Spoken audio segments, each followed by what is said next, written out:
जय श्री राम। जय श्री मेहुर दादा। विकास वर्तुळ ट्रस्ट आयोजित GKIU 2024 सामान्य ज्ञान એટલે કે બુદ્ધિની કસોટી ધોરણ 5 થી કોલેજ સુધીના વિદ્યાર્થીઓ માટે પરીક્ષા તારીખ 29/9/2024 ને રવિવાર, સમય સવારે 9:30 થી 10:30 રાખેલ છે। સ્થળ 30 કરતા વધારે સભ્ય થાય તો જે તે વિસ્તારમાં આ સેન્ટર આપવામાં આવશે।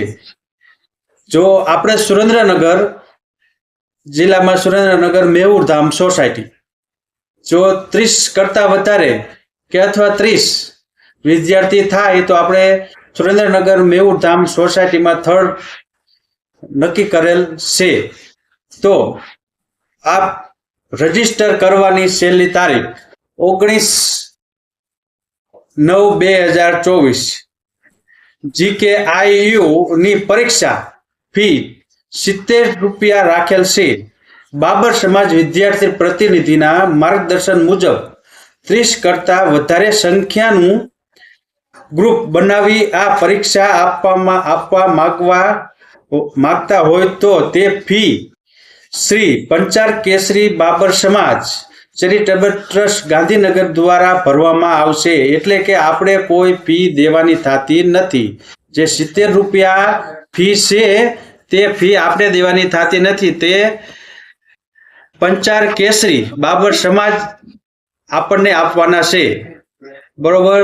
વિદ્યાર્થી ભાવિક ધરખંડ જનરલ નોલેજ અને આગામી પરીક્ષાની તૈયારી માટે આ પરીક્ષા ખૂબ જ ઉપયોગી છે। એટલે કે આપણે કોઈ પણ જગ્યાએ પરીક્ષા દેવા જઈએ કે તલાટીની છે કે ક્લાર્કની છે કોઈ પણ, તો આપણને કોઈ પણ જાતનો કોઈ અનુભવ છે નહીં।